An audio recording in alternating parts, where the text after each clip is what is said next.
My name is Bert, and this is the Still Life Podcast.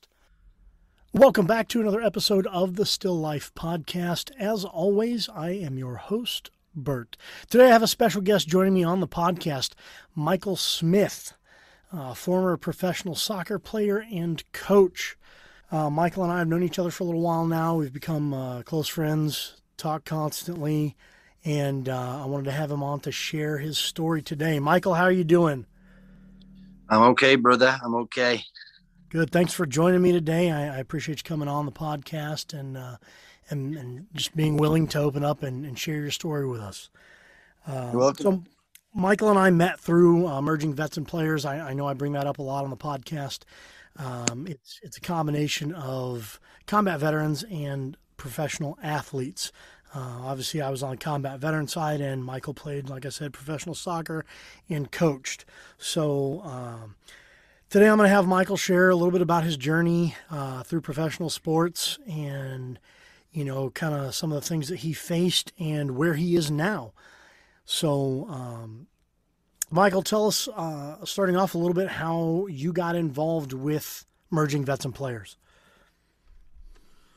I got involved because I got to around about, I'm fast forwarding my story here, aren't I? About 2 years sober. I know a guy who's pretty well known in the NFL, a guy called Jerry Steinberg. And I was discussing some things, some problems I was going through with, the journey of recovery is an amazing one, but it's also challenging. And there was something I needed to, move past, a little bit of PTSD, or maybe a lot of PTSD from an incident that happened when I was younger. So, I was doing my AA program and I felt I needed an extra leg up, and he put me in touch with Jay Glazer. And that was kind of it. I just went to the gym. I was living in LA at the time. Went to Jay's gym, met Jay, and then, I loved it. I shared that night. I remember Jay, funnily enough, because I was new. At one point in the huddle, Jay looked at me and he nodded his head as if to say, "Do you want to share?" And I knew it was time. There was no way I was not going to share, because I'd been in recovery for a little bit, and I'd learned that sharing and being vulnerable was really important, not only for me, but for others. So I jumped in, shared a few bits of my story, and saw a few people's eyes light up. Maybe some surprise. I'm not sure whether people thought athletes go through what I've been through. But yeah, it was amazing because you just feel the love in that room, and that. So that's how it went down for me. And you and I have known each other for what, about 6 months now? It feels like it's been years, but yeah, it does feel like years. Yeah, it does. That's a great thing. I like to be able to say that, because that means you've got a really good, relationship with friends when you can say it feels like you've known each other for years. So, well, I would say, yeah, maybe 6 months. Yeah. And the crazy thing is that, we've never met in person. All of our conversations have been via Zoom, text, or phone. And so, it's just, to me, it shows the power of a group like MVP to build strong bonds and relationships with people that you've never actually met face to face. Absolutely. Yeah. And I think that's another thing about, I don't even think it's a case of being in recovery, like, as such, because there's lots of different things that we go through in our lives, trauma, PTSD, childhood abuse, narcissistic stuff. Yeah, there's lots of different things that we go through. And I don't think there could be a better program than MVP for that, because you've got such a wide variety of people in there. And as you well know, you got the military, you got Olympians, you've got pro athletes, first responders, fighters. So it always amazes me, like, that's why sharing's so important too, is because you might have a certain element of your story that you share about, and there's always someone else who can relate. And I think that's what's the most beautiful thing is it's the peer-to-peer aspect, because, we've gone through 2 years of COVID, or almost 2 years of COVID, for example, and the mental struggle that's happened with a lot of people. I'm sure you know a lot of people too, and I do, whereby they don't have the network we have. And it's vital. And a lot of people are not capable of sharing, what they've been through. So we get the opportunity to do that because we're putting ourselves out there. So going back to what I said, whatever you're struggling with, and, predominantly every struggle we have comes from our childhood or early childhood. I don't mean to be factual, because I'm not sure if it's fact, but it's pretty nailed on that most of our struggles in life come from an event or major events, and then maybe being re-traumatized as an adult. Because I think that's what happened with me. I was traumatized kind of young, and then a few years later it happened again with a different type of trauma. And, I've been reading about it because I like to do research and educate myself on certain things. And it's quite common, that you don't just go through one thing in your life, and we all react differently to the things that we've been through. Absolutely. So, and, one of the things I find really interesting is that, a lot of times when we think about our childhood, for the average everyday person, and I would lump myself in that group as far as, I didn't have a particularly spectacular childhood. I didn't go through anything horrific. However, I still experienced trauma in some way, and I never even realized it. And so I think for the vast majority of people, there is some trauma there. And as we experience trauma, and we either don't know it exists or don't address it, it creates more and more issues down the road. And so, with that, if you wouldn't mind sharing your story, kind of how you got your start, what you've been through, and where you're at now, we'd love to hear it.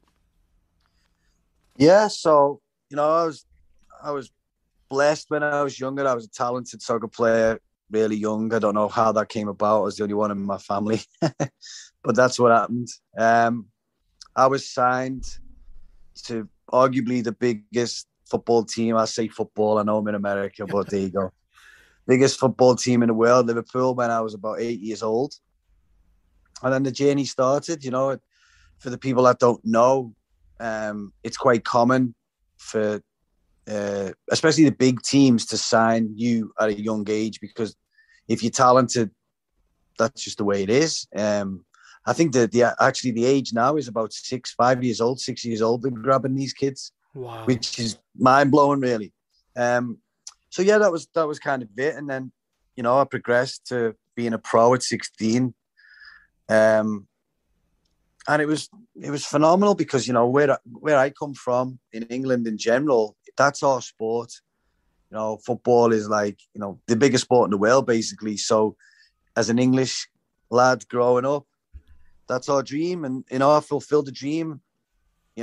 The percentage rates of making it are really small. I think it's 1 or 2% or something. So I only reflect on that now. I'm older and realize, wow, that was a pretty good achievement. But yeah, so I had the journey, but early on in my career, I had a child taken away from me because I wouldn't give up my playing career. It was my first ever girlfriend. And I don't know, some people target, people who are athletes. I think that would be fair to say. And as an athlete, you get targeted by women. And I think that's what happened, to be honest. But she wouldn't let me see the child. And, I didn't realize how traumatic that was going to be for me. And then it was only a few years later, I had a second child, and that wasn't planned. And, I take my responsibility for that. 2 people need to share the blame, I suppose, but it wasn't wanted. And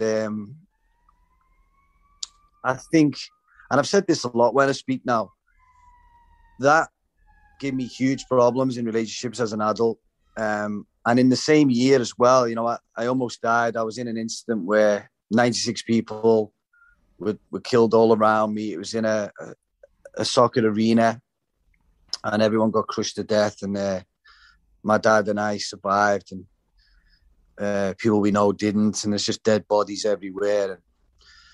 And my last memory of that, which took me years and years to be able to even bring up, was I looked down at my right foot, and I was a kid. He must have been my age, like 16, 17, and he just had his eyes rolled back, frothing at the mouth, and then he literally died right there.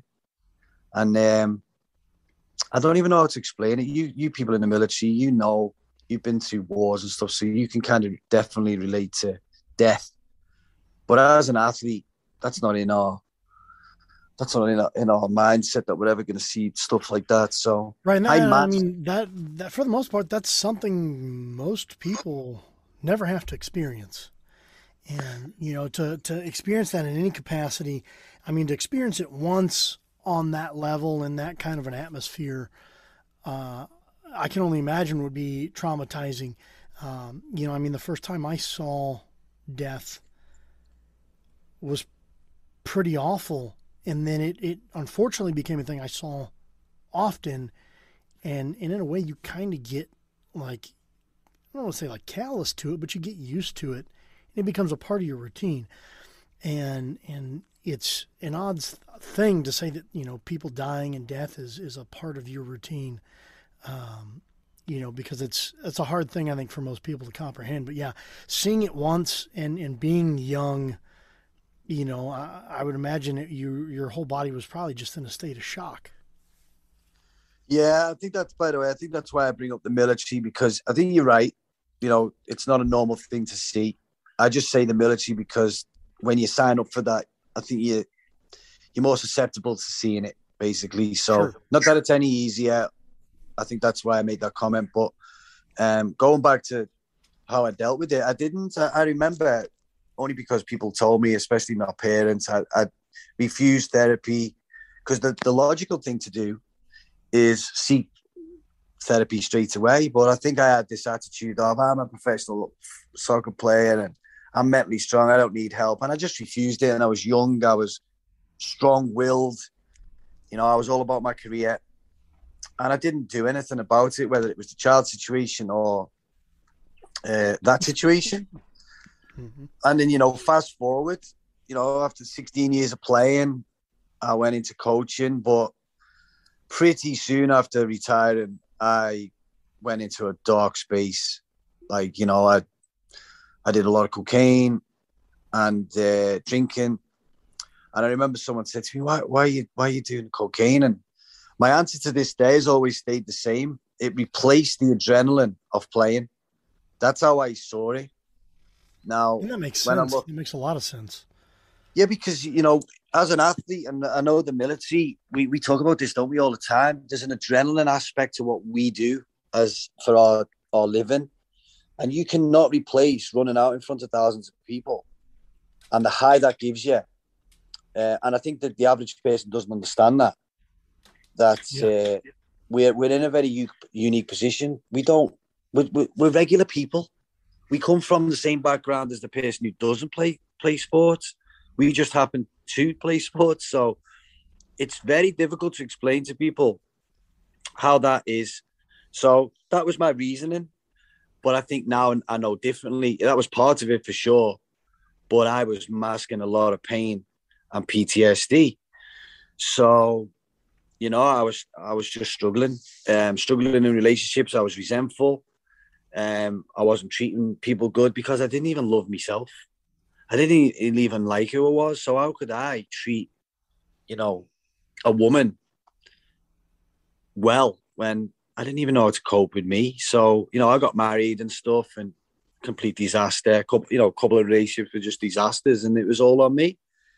Luckily, since being in recovery, I've managed to, we call it, make amends to a couple of people.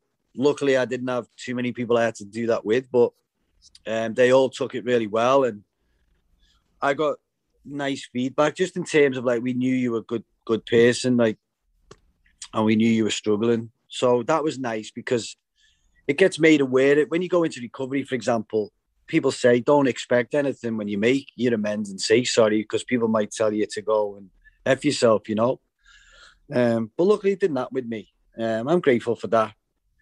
Well, Um, and I think it's important that you share this aspect of it because there's a misconception with so many people that it's so many people's dream to be a professional athlete in some way, shape, or form, and there's this assumption that oh, this person's got it together, like they've got a great life, everything's perfect, they're a professional athlete, they're making all this money, they're doing all these things, their life must be so awesome. And we forget that human side of things a lot of times. Of everybody has struggles, whether you have millions of dollars or tens of dollars. You're gonna have struggles, and so to hear the human element of what you went through, even being a very high level athlete. I mean, playing in arguably the best soccer league in the world. I know it's highly competitive, and even I think from the early stages, when you got signed very early on, I know in the States we have developmental programs, but they don't do contracts until these kids are at least teenagers, and so I can only imagine growing up in that environment and being mentored and trained and brought up in a certain way to bring out your skills. I'm sure there were aspects of that even now you probably don't even realize have an effect on your life day in and day out.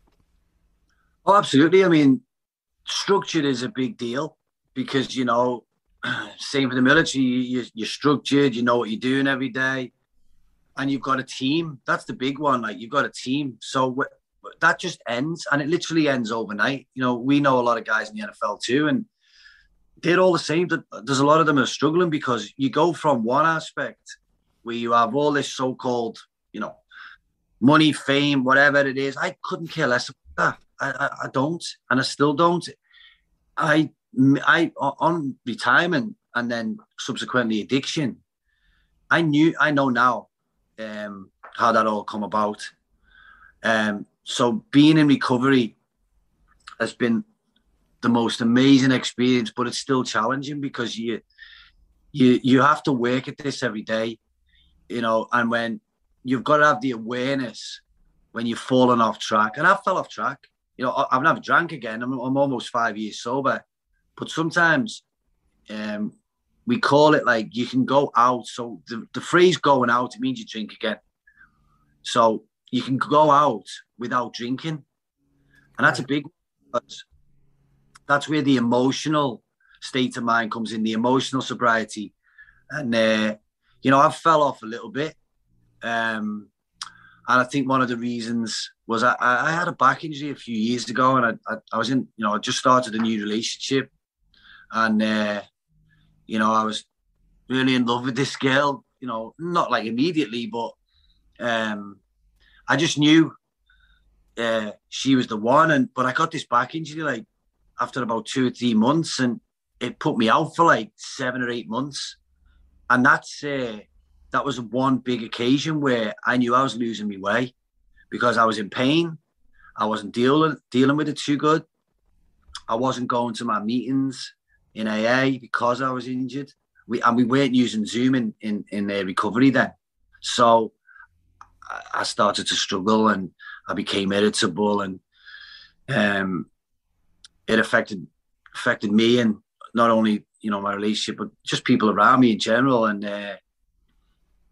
after that, after I recovered from that, then obviously you get stronger, but that goes back to your relationships, because when you get sober, for example, they talk about that a lot. It's the relationships that you have. So when you look back and you're not sober, you pretty much look back and you're like, all my relationships were a disaster. Right. No healthy person that I had around me. And if I did have a healthy one around me that was trying to guide me, I wouldn't have listened. So, I think being in a relationship and having a family and kids around me is what I'd always wanted, really. But again, it comes back to in certain relationships in life with friends, it's totally different to personal relationships and romantic stuff. So, you know, there's been issues, and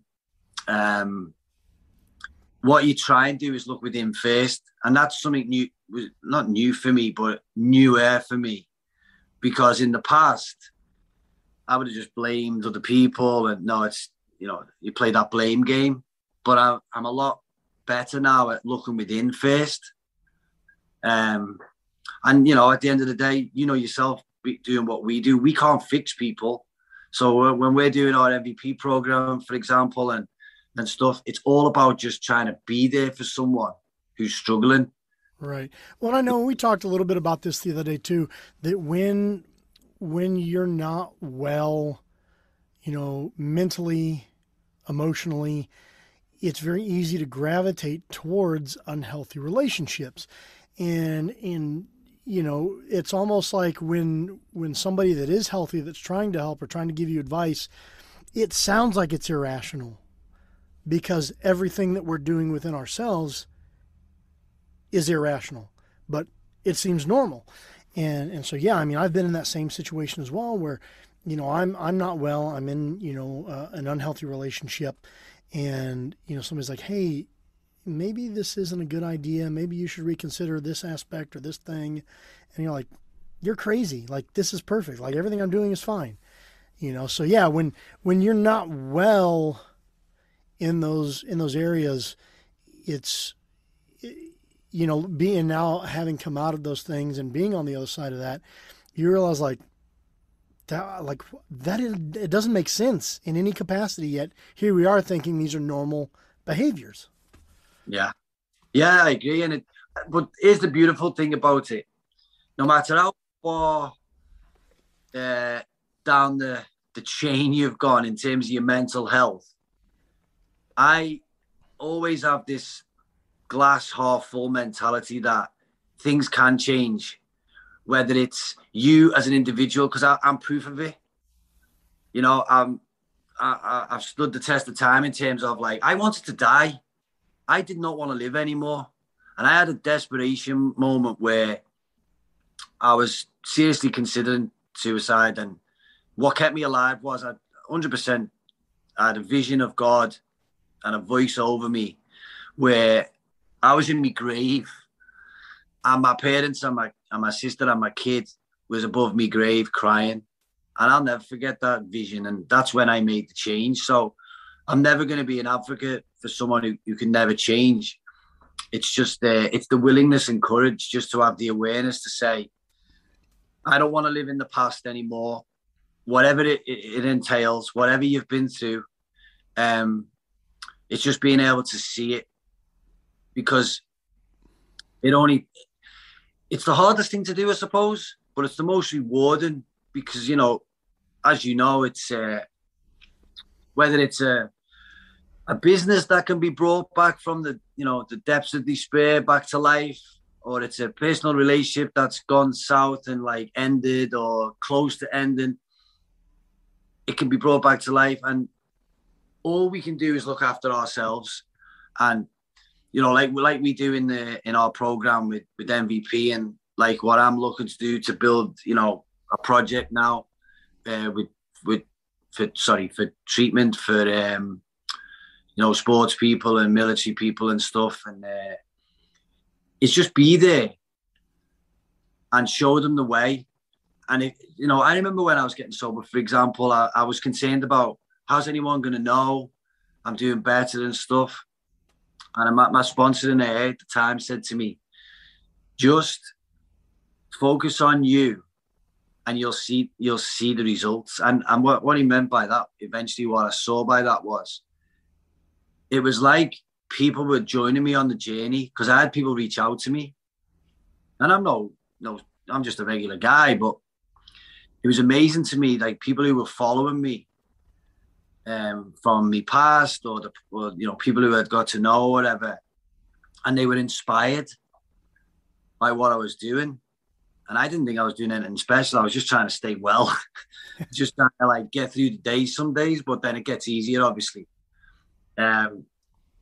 And that's the best thing really, is just when you see either a person you love, or, well, I'm sorry, whether that's a partner or a friend, and you see the change in front of your eyes, so to speak, or you know that they're trying, and they give you some little wins, and they tell you, oh, I'm feeling better, or whatever the scenario, it fills you with a lot of joy, because you and me know this, because we are super connected with a lot of people, and that's all we do for each other. And I've had people over the last couple of years, like, not in a bad way, but just, why do you do those peer-to-peer groups? What's that for? Or how does it help? And I'm like, well, it's the vulnerability, because you have to take yourself out of yourself and just listen to another person one day, and then maybe that same person is listening to something you've got going on the next day, or and there's pockets of people where some people seem to have a little expertise in one part of life, or so you have a couple of different numbers in your phone, and it's all about connection. Absolutely. And I know, we've had several of those conversations. It was like, hey, I need help with this, or, I'm struggling with this. And to know that, at our fingertips, we have all these people that are walking, not behind us, but beside us on this journey, through whether it's recovery or, self-discovery or personal growth, whatever that walk is, whatever that journey is that we're on, we've got all these people walking beside us. Yeah, and I think, sometimes your best friends as well is something I'd like to mention, and not the best people to go to with your problems, because sometimes I don't think I've done this, you don't get the right information, because maybe they haven't had your experience, so they can be a little bit dismissive of what you're trying to say. So I make sure I try and be vulnerable and not be enabled by anyone. So I want to be called out. If I'm banging up the wrong tree, or barking up the wrong tree about something, or I'm wrong, I want to be told, because there's growth in being told. And I do know people as well in my life now, like, people from back home, and they say, I just haven't got that person I can talk to, because they are struggling, and they're not really opening up, but they don't have the network to do it, because when they try it, they just get told. For example, the classic one back home is, just have another drink, you'll be fine. And it's not the answer, So the connection and the network is everything, as you well know. Oh, absolutely. Yeah. And that, like I said, it's there's a level of comfort that comes with knowing that you have people that can relate to you, that are literally a phone call or a text message away. And yeah, so many times we, in our circle of friends, I mean, in my close circle here at home, I'm the only one that's ever been in the military. So none of my close circle understands that journey for me. I mean, I can explain it till I'm blue in the face, but they'll never fully understand it because they've never experienced it. And so to have this group that, there's this group of people that understands, and my time spent in mixed martial arts, as a coach and trainer at a high level, again, having people that have performed in the athletic arena at a high level as well, we're able to relate on a lot of different things. And so it's comforting in that level, just to know that you've had similar experiences. But on a deeper level, I mean, some of the things we've talked about, whether it's, relationships or, life experiences through sport, or, traumas that we've had in our past, to be able to connect with somebody on that level it's a special thing.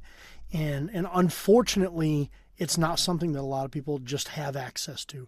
So I feel, very fortunate that, I have access to that. You have access to that through an organization like MVP.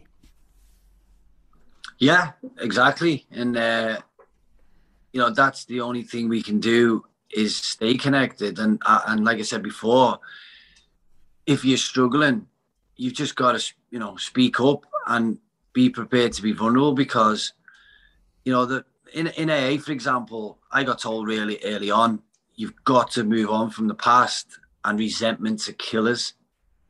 I don't think I'm a resentful guy in person. No, I'm not. I'm not resentful. I don't think I've ever been resentful in that respect. But obviously, I've got different aspects that I've needed to overcome and stuff. But, they're big ones, though. If you're living in the past, and whatever your history is, whatever your traumas and what you've been through, if you can't move on, and I say this very carefully as well, you can't just say let go or just let go. It's not that easy. It's never that easy. But what I learned was it's constant work. So, you have to know within yourself, am I doing enough today? Because I think for me, the minute you start blame shifting and complaining a lot about another person in general, whether it's on the business side or it's your partner or something like that, I think you've got to look at that, and then you got to do something about it. So it's a constant journey. It's basically never ending. Being a sober guy now for, like I say, almost 5 years. It's great, but time is irrelevant because if you're not emotionally sober, and I'm big on this, and I've had my struggle with it too. But if you're not, then the time doesn't matter. Because you can act out, and then that goes back to your past as well. And you've just got to have the awareness to know when you're struggling. And I think there's so many people out there that just don't have it within them. Something is stopping them from actually coming to another person and really opening up, whether it's a friend. I go again, if it's your wife, your partner, what I'd like to know, what stops people from doing that? Is it, are you worried about that person not liking you anymore or, judging you? Because it goes back to the environment. You have to know the people around you. So like basically everyone that is around me in my life, I trust with my vulnerability. But if you haven't got that, that's probably why you can't speak up. Sure. And I think a lot of times, it can be one factor. It can be a combination of things. It can be pride, ego, the inability or not wanting to be vulnerable, and put yourself out there. I mean, in culture now, it's all about reputation. And so you want to protect your reputation, and you want everybody to think that you're strong and you're capable and you can do all these things, when in actuality, being transparent, being vulnerable is such a massive strength, and it's a very undervalued and under-discussed strength. When you talk about vulnerability, how good does it make you feel when you're vulnerable with another human and you just lay it out there? Because I know what my answer is. It makes me feel better, and that's it's incredible. Absolutely. Yeah. When I'm not in a vulnerable state and I'm holding things in, it doesn't serve me well, and that's why I just don't do it anymore. I always try and lay it on the line and be as honest as I can in whatever situation that may be. I mean, there's a weight that comes with keeping those things inside of you. Physically, mentally, emotionally, it weighs you down if you keep all these things in. And so, yeah, I mean, being vulnerable, being transparent about struggles and what's going on, I mean, it's very, very freeing. You feel, I've never not felt better opening up and being vulnerable. Yeah. Never. I always feel better once I've opened up. Well, it's that deeper connection as well with people. Because I know in my church, for example, one of my pastors who's become a friend of mine, he's an Irish guy, so he's from my side of the world. So he talked about something recently where people, how did he explain it now? It was something to do with people are always on the surface. People are looking within from the surface instead of deep sea diving. it was that kind of analogy. He said people are not going deep enough to really get into, what's wrong. Absolutely. And I just thought that was a good analogy. So I'm always looking to pick up, whether it's a sermon at church, a paragraph in a book, talking to you or maybe someone else in the network just about certain things. I've always thought to myself, especially as I got sober, I think of myself as a seeker now, and I research, and I like to educate myself on, psychology, and things like that, mainly for my own benefit, because I think, you have to put yourself first, because if you're not healthy, then, that's not really good. You have to make sure you're in a healthy state before you can help others, I suppose. So, right. Well, I think sometimes we use helping others as a way to ignore our own problems. Well, I'll fix somebody else and it'll be okay. And well, that's like, sorry to cut in there, but no. That's one thing I'll definitely not try and do, and you shouldn't do is try and fix somebody. The way I would always interpret that is, you can walk side by side with someone and you can say to them, I know you can either say, I know you're struggling and I'll walk with you, but if you are struggling, I'll walk with you, because you can't make people happy. You can't fulfill people's needs. That comes from within. But you have to have an understanding with each other, I guess, whether that's a friend or, same thing as we talked about earlier. It should never be about fixing someone. It should always be, if you care for that person, you let them know that you're going to walk side by side. Absolutely. Well, and it kind of goes back to, you can't help somebody that doesn't want to be helped. But also, on the flip side of that, we've talked about this as well, is that if you do need help, the only person that can take that first step towards getting help is you. Yeah. You have to be willing to admit that you need help. Something is wrong. And nothing changes until that first step happens. Yeah, I agree. Because, most of us have got families to take care of as well, and, kids involved and stuff like that. And there was a time where I was so sick mentally with my addiction. I wouldn't say I didn't care, but it was kind of like that, because I was so addicted to my drinking and stuff. I remember my daughter called me up one day, and everyone knew my daughter's in England, and she was begging me on the phone, Dad, please stop, you're going to die. And I remember that conversation like as clear as you could make it, and it didn't make me stop. It was the gift of desperation that made me stop, by getting to that real, end point where I just didn't want to carry on. But now the whole thing's changed. It's like, you see, here's the beautiful thing about making the changes, because I think most people know you're struggling before you do. They might, and a lot of people don't even say anything, but they know.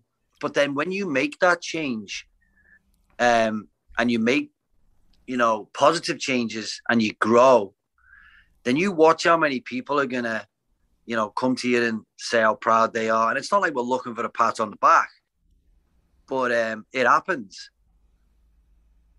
And I think you just become more aware, especially as you got kids too. So when they see, healthy people around them, then that's obviously a lot more beneficial. And it shows them strength. One of the things I'm proud of with my own recovery is my daughter knows how strong her dad is, and that he can overcome adversity. And, I was told about a book a few days ago called The Second Mountain. And it's predominantly, I think, because I haven't read the book yet, but it's predominantly about people who've been through life experiences. And I think some people with successes as well, people who've made money whereby they lose their purpose.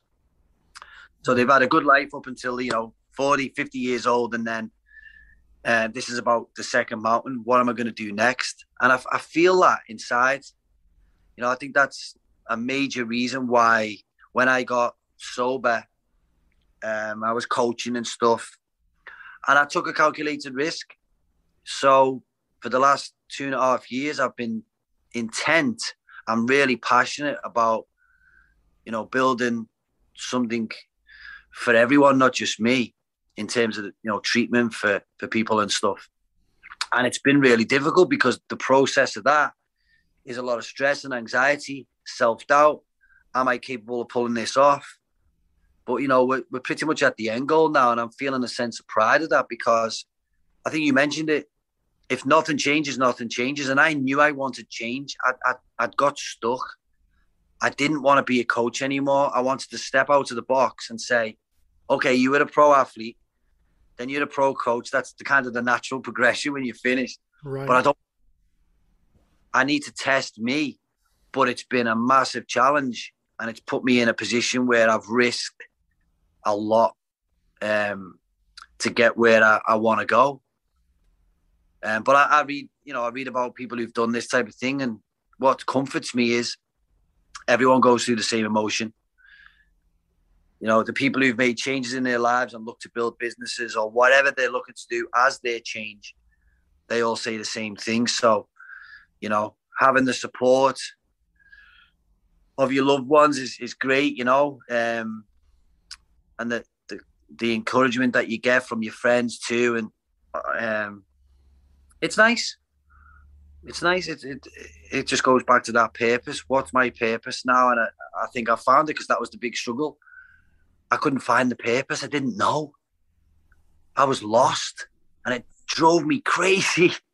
I'm like, okay, what are you good at? And I was asking God for help because I believe in God and I pray a lot and stuff. And I'm like, please help me find this purpose. And then I feel as if it's come now. But it's the start of the journey, so it's not the end. It's just I found the purpose. Let's get this show on the road.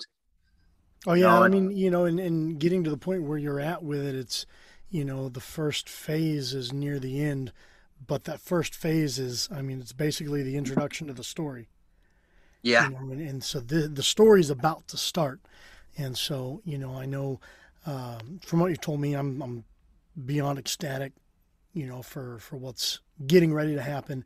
And, I know you're going to be busy and it's going to be exciting. And I'm very happy for you.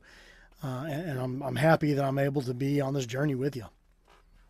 I appreciate that. And just talking about the busy aspect as well, I think part of the process of going on this journey, there's a lot of highs and lows and a lot of waiting around. And I don't do well sitting around. I need that structure, And, absolutely. I think that's another commonality between, athletes and veterans is that we're used to always having something to do. There's always, when one mission wraps up, there's another mission, right there waiting. And so it's like when you stop, when you take the uniform off, whether it's, camouflage or, it's a jersey, when that uniform comes off, you still have that same desire and that same intensity for the rest of life, but the rest of the world doesn't operate that way. And so it's, finding that next mission, that next purpose of how can I continue to move forward. So it's important. And, it sounds like you found that, which is, a great place to be because there's people that, will spend the vast majority of the rest of their life, if not the rest of their life, trying to figure that out. Yeah. And I think that's why it was such a struggle because I felt I was never going to. I do have faith. I really do. It gets tested, and that goes for all of us, how good are you going to be when the chips are down, so to speak? And I think being an athlete, you have a lot of that. But it does change because it's a different, a lot's on the line. Your finances are on the line in this situation, and you don't know whether you're going to pull it off. At least when I played, you had an opportunity to change. You know what I mean? So with this, it's a completely different type of scenario where it's a lot of patience and a lot of connecting with people and putting the right team together. And I think that was the greatest moment when I knew I had the right team, because being a team player, I'm all about that, putting the right people around you and pulling that off, and having such great partners gives you that confidence as well, because you know they want the same things and the expertise that they bring to the table. Because my expertise, I suppose, is my experience, what I've been through. To do this type of project, you need the real expertise in terms of, therapists, doctors, financial people. So pulling them together, I think that was my main job, really, because I couldn't do any of that stuff. So that's the beauty of it. Absolutely. Well, Michael, thank you so much for joining me today on the podcast. As we wrap up here, what is the most kind of, I guess, important to you piece of advice that you can leave for people today? Be vulnerable. Never quit on yourself. Try to love everyone around you, because we only have today. Tomorrow's not promised. Absolutely, and those are great words. Thanks again for joining me today. As always, it's a pleasure to talk. We talk every day. Fortunately and unfortunately, we're the only ones that hear it. So thanks again, man. I appreciate it. Okay, bro. My pleasure. And with that, I'd like to thank you for joining us today on the Still Life podcast. As always, for questions, comments, topic ideas, or suggestions, you can reach us, thestilllifepodcast@gmail.com. That's thestilllifepodcast@gmail.com. Don't forget to follow us on social media, Facebook, Instagram, and YouTube at The Still Life Podcast, and Twitter at The Still Life Pod. Thanks again for joining me today on The Still Life Podcast. We'll talk again soon.